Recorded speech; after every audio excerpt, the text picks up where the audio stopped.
ఇవాళ నేను ఒక్కటే మాట చెప్పదలుచుకున్నా, ఈ జూబ్లీ హిల్స్లో గెలిపించండి. అభివృద్ధి అంటే ఏందో నేను చూపిస్తా, అభివృద్ధి ఎట్లా చేయాలో నేను చూపిస్తా. వర్షాలు వస్తే మీ బస్తీలు మునిగినాయి. నేను వచ్చిన మైత్రి వనంలో నేను వచ్చి బస్తీలు తిరిగిన, మీకు నీళ్ళలో మునిగిపోతే మీ కష్టాలలో మిమ్మల్ని ఆదుకోనికే నేను వచ్చిన. ముఖ్యమంత్రిగా ఉండి నేను మీ బస్తీలు తిరిగిన, మున్సిపల్ మంత్రిగా ఉన్నా ఆ పోరంబోకు ఆయన ఎప్పుడన్నా వచ్చిందా? ఎప్పుడన్నా వచ్చిందా? ఇవాళ మీ పిల్లల భవిష్యత్తు కోసం గంజాయిని డ్రగ్స్ ను నిషేధించాలంటున్నా. ఇవాళ గంజాయి డ్రగ్స్ గురించి ఆలోచన చేస్తే లాగులో తొండలిడ్చి కొడతా అని నేను అంటున్నా. కానీ దీపావళి నాడు చిచ్చుబుట్లు కాల్చాల్సిన వాళ్ళు ఫామ్ హౌస్ల గంజాయి డ్రగ్స్ తో దొరికితే వాళ్ళ మీద కేసులు పెట్టొద్దంటారు. గంజాయి డ్రగ్స్ తో దొరికినోడు రౌడీనా, పేదల కోసం కష్టపడే నవీన్ యాదవ్ రౌడీనా? ఒక్కసారి ఆలోచన చెయ్యండి. ఇవాళ ఈ పోటీ జూబ్లీస్ కు పరిమితం కాదు. ఇవాళ రాష్ట్రాన్ని 10 ఏళ్లు దోసుకొని రాష్ట్రాన్ని నిట్ట నిలువున పుంచి 1,00,000 కోట్లు కాళేశ్వరంలో మింగితే 3 ఏళ్ల కట్టుడు కూలుడు జరిగిపోయింది. ఆ దోపిడీ దొంగలు ఇవాళ జూబ్లీస్ లో మళ్ళా ముసుగేసుకొని వచ్చిండ్రు. మిత్రులారా, ఈనాడు బీజేపీ బీఆర్ఎస్ వాళ్ళ గురించి ఆలోచన చేయండి.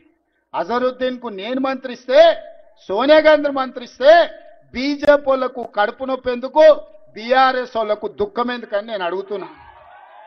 ఒక మైనారిటీ మంత్రి ఉండొద్దా?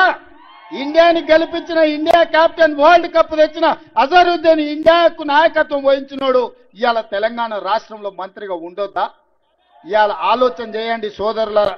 మా సినీ కార్మికుల కోసం నేను మొన్న మాట ఇచ్చిన, ఇవాళ చెప్తున్నా, నేను తప్పకుండా మీ పిల్లలకు నాణ్యమైన విద్యను అందించే బాధ్యత నాది, మిమ్మల్ని ఆదుకునే బాధ్యత నాది, మీకు ఆరోగ్య భద్రత కల్పించే బాధ్యత నాది.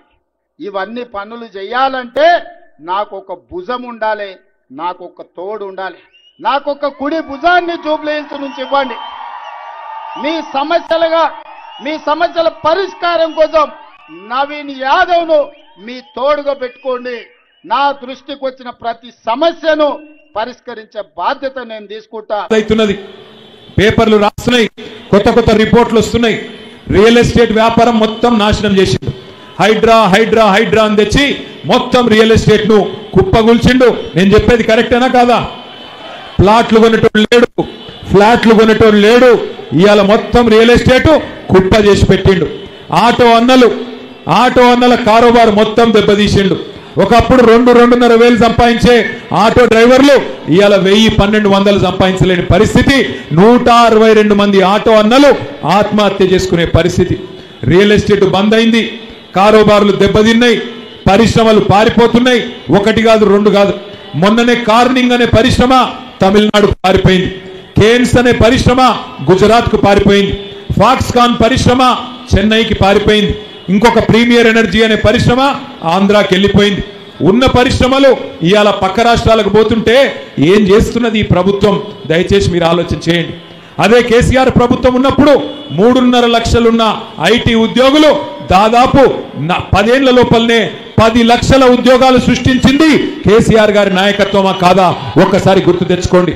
ఇంత అద్భుతంగా కేసీఆర్ గారు పనిచేసి 10 ఏళ్లు మరి అద్భుతంగా తెలంగాణని నెంబర్ 1 చేస్తే ఇవాళ రేవంత్ రెడ్డి గారి ప్రభుత్వం ఇవాళ లాస్ట్ ర్యాంక్ మొత్తం 28 రాష్ట్రాల్లో చివరి ర్యాంకులో పెట్టి తెలంగాణను చూస్తుంటే నిజంగా తెలంగాణ కోసం కొట్లాడిన ప్రతి ఒక్కరికి దుఃఖం వచ్చే పరిస్థితి వచ్చింది. ఇక ముఖ్యమంత్రి గారు ఒక మాట దయచేసి మీరందరూ ఆలోచన చేయాలా. ఎవరన్నా ముఖ్యమంత్రి గారు పెద్ద మనిషి, ముఖ్యమంత్రి అంటే కుటుంబానికి పెద్ద, ఆయననే రోత మాటలు మాట్లాడితే, ఆయననే పనికిమాలిన భాష మాట్లాడితే ఎవరన్నా వస్తారా? పెట్టుబడి పెట్టేటోడు ఎట్లా మాట్లాడుతున్నాడు ఆయన? ఏమంటున్నాడు?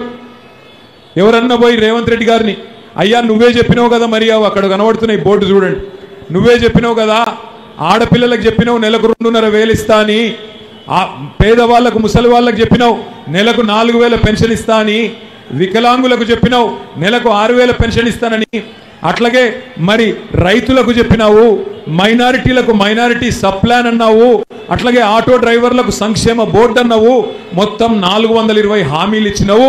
మరి ఎప్పుడు అమలు చేస్తావు అంటే రేవంత్ రెడ్డి గారు కుటుంబ పెద్ద ఎట్లా మాట్లాడాలా? కొద్దిగా ఇబ్బంది ఉన్నది, 4 రోజులకి ఇస్తా, జర్ర ఓపిక పట్టమని చెప్పాలి. కానీ ఆయన ఏమంటున్నాడు? దబాయిస్తున్నాడు. ఏం చేస్తారు మీరు నన్ను? కోసుక తింటారా? ఏం చేస్తారు మీరు నన్ను? కొడతారా అని రేవంత్ రెడ్డి గారు హుంకరిస్తా ఉన్నాడు. ఇది ఒక కుటుంబ పెద్దకు ఉండాల్సిన లక్షణమా? దయచేసి మీరు ఆలోచన చేయండి. ఎలక్షన్లు వస్తాయి పోతాయి, కానీ ఇవాళ 4 లక్షల మంది జూబ్లీహిల్స్ ఓటర్లకు 4 కోట్ల మంది తెలంగాణ ప్రజల గోస తీర్చే అవకాశం మీ చేతికొచ్చింది. మీరిక్కడ గట్టిగా జూబ్లీహిల్స్ లో తీర్పిచ్చి కాంగ్రెస్ పార్టీ డిపాజిట్ జప్తు చేస్తే ఖచ్చితంగా 4 కోట్ల మంది తెలంగాణ ప్రజలకు అక్కడ ఉన్న బాకీ ఉన్నాయన్నీ మీకు బ్రహ్మాండంగా వాళ్ళకు అందుతాయి.